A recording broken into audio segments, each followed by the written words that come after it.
Estamos de volta com o Gazeta Entrevista para o terceiro e último bloco. Tem aqui uma informação repassada por uma internauta que não se identificou e eu entendo o porquê. Ela diz o seguinte: esse vagabundo também me aliciou. Ela está fazendo referência à reportagem que foi ao ar no Gazeta Alerta, reportagem do David Chesman e da Rose Lima.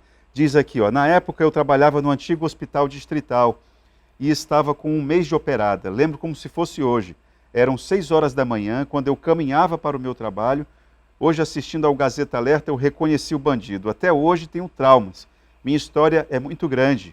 E como moro em Cruzeiro do Sul, como faço para denunciar esse psicopata? Como é que ela faz? E qual é a orientação que você dá? Eu vi na entrevista que a delegada Helenice, da Delegacia da Mulher, já está apurando o caso e ela fez um apelo para que as vítimas se dirijam à Delegacia da Mulher, que ela vai ouvi-las, que ela vai tomar providência. Então, eu sugiro que ela vá à Delegacia da Mulher, mas elas podem também, lá em Cruzeiro do Sul? Ela está em Cruzeiro? Cruzeiro do Sul. Que ela vá à Delegacia da Mulher em Cruzeiro, que aí certamente eles vão centralizar a investigação ou aqui em Rio Branco, em algum lugar, mas a Delegacia da Mulher vai atendê-la lá. Inclusive, o delegado de Cruzeiro é uma pessoa que tem muita sensibilidade para apurar esses casos. Por que para estuprador não tem castração? É a Rose do Xavier Maia que está perguntando. Porque a nossa Constituição não permite. E a tal da castração química? A nossa Constituição não permite, não permite. Né? As nossas penas, elas são penas que têm um caráter de ressocialização, não só de retribuição. Então, a nossa Constituição não permite esse tipo de pena. Perfeito. Eu queria pedir para o Miqueias, coloca de novo, por gentileza, aquele mapa, porque tem um detalhe nele que nós não conversamos ainda, que inclusive, acho que foi, se a memória não me falha, foi o deputado estadual Edivaldo Magalhães que propôs um projeto de lei sobre esses órfãos do feminicídio. Patrícia, eu queria que você, procuradora, por favor. Essa é uma realidade no contexto de feminicídio que a gente pouco enxerga. As mulheres vítimas de feminicídio no estado, Itaã, elas estão, na sua maioria, em idade reprodutiva. São mulheres jovens. mães, né?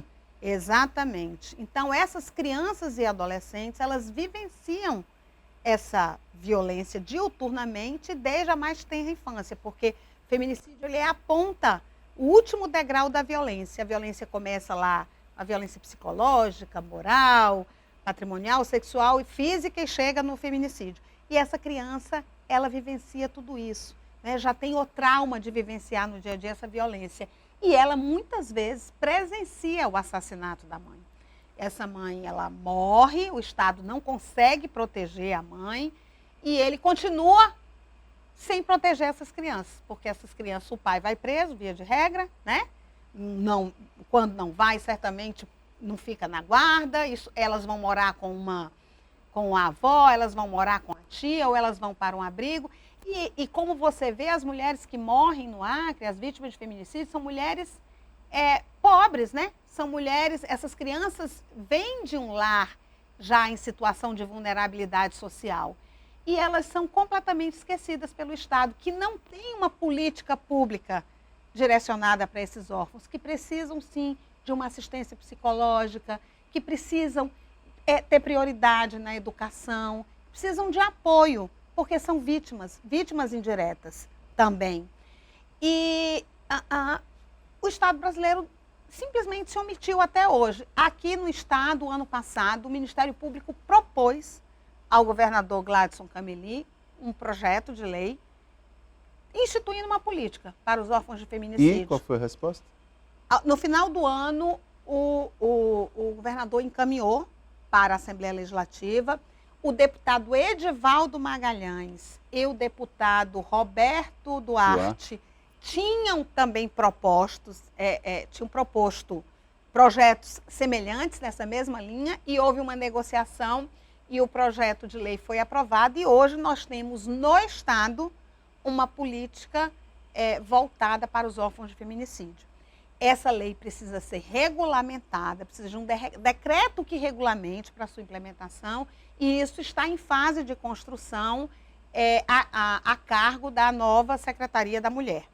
No município também de Rio Branco, nós tivemos uma iniciativa da então vereadora Michele, que hoje é deputada estadual, e que foi aprovada e sancionada também pelo prefeito. E nós também temos no município de Rio Branco que uma iniciativa política. foi essa? Também Uma de política apoio? municipal para os órfãos de feminicídio. São iniciativas importantes que podem fazer diferença na vida dessas crianças e adolescentes e que o Acre e o município de Rio Branco são pioneiros. Procuradora, nós estamos chegando nos momentos finais. Eu queria só chegar a uma síntese, não é? O que eu poderia dizer do espírito da coisa? Descemos do pódio, isso já é um avanço. Mas o que nós não podemos nos permitir recuar? O que você destacaria para que a sociedade acreana pudesse ficar sempre alerta, sempre atenta? Não é recuar, então. Nós temos que avançar muito. É aquilo que nós tratamos no primeiro bloco. A mudança veio, a gente consegue hoje estar esperançoso, né, esperançosa para trabalhar cada vez mais para que esse índice diminua cada vez mais, porque a mudança é possível. Eu acho que é essa lição que a gente tem que tirar hoje. Mas temos um longo caminho ainda, principalmente se tratando de política de prevenção.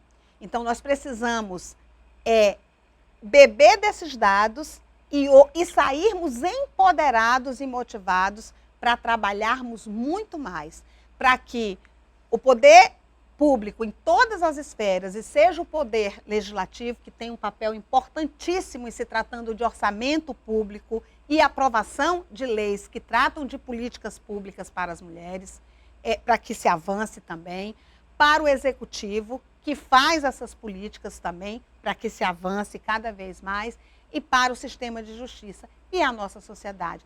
Precisamos combater o machismo estrutural. Nós não podemos mais tolerar algumas condutas. E cada um de nós, mulheres e homens, temos um papel fundamental nisso.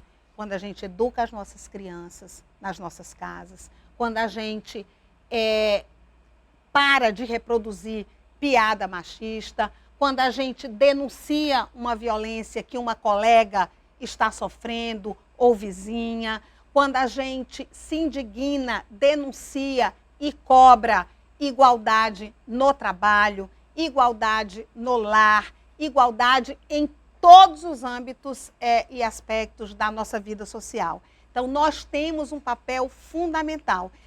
Hoje, o nosso presente para nós mulheres, nós gostamos de flores, nós gostamos de bombons e nós gostamos de elogios, mas o que a gente precisa e quer hoje como presente é igualdade em todos os níveis, empoderamento na nossa vida social e uma vida livre de violência de toda sorte. Bom, eu quero agradecer a sua participação aqui, a sua vinda. Eu acho que hoje nós conseguimos, né? Porque a última vez que você veio aqui eu senti que faltou.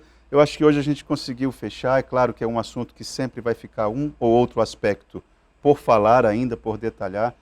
Mas eu acompanho você no raciocínio. Eu também entendo que descemos, não podemos vacilar, porque senão a gente sobe de novo nesse pódio danado. E claro que isso aí é uma vitória de muitos, né? OAB, Governo do Estado, você destacou isso hoje pela manhã, né? Tribunal de Justiça, Ministério Público, até a imprensa está junto. Com certeza. A OAB teve um papel também muito importante, tá? Hoje eu fiz esse destaque no rádio, quero fazer aqui, né? Tem a Comissão das Mulheres Advogadas, a própria presidência e vice-presidência também têm sido bem combativos, né? E isso a gente tem que destacar. Eu quero fazer um último apelo aqui. Pois não. Para as mulheres que estão sofrendo violência na sua casa, que estejam nos assistindo. Procure uma autoridade pública, procure uma instituição, vá à delegacia, vá no Ministério Público, vá no conselho, converse com uma amiga, olhe nas redes sociais, mas denuncie, busque ajuda. Existe saída para uma vida que não seja de violência. A medida protetiva te salva, te ajuda, te protege, os teus filhos também. Hoje nós temos um programa, um protocolo que foi assinado com a Avon, que inclusive dá abrigo para essas mulheres. entendeu? Que elas podem sair de casa e elas serão abrigadas. Então, não tenha medo. Você vai encontrar ajuda. Não, medo ela vai ter, ela precisa administrar esse medo. Medo todos nós temos, né? Vença o medo, vença o medo. É possível viver sem violência. Busque uma medida protetiva, busque auxílio, porque há esperança. Perfeito. Muito obrigado. Procuradora de Justiça Patrícia Rego, conversando conosco aqui no Gazeta Entrevista. Eu vou lembrar que o terceiro bloco do programa é sempre um oferecimento da Verágua, a água mineral dos acreanos. Eu esqueci de anunciar aqui um QR Code, mas eu faço um convite. Entre no site do Ministério Público. Ah, tá aí? Ótimo! Então aponte o seu celular para esse QR Code e você vai ter acesso a esses dados que a Procuradora colocou aqui. Nós precisamos nos apropriar desses números. É bom para que nós possamos fazer a discussão com um pouquinho mais de qualidade. Perfeito? Muito obrigado, Miqueias, pela agilidade. Eu me despeço, lembrando que o terceiro bloco do programa é sempre um oferecimento da Verágua, a água mineral dos acreanos. Voltamos amanhã.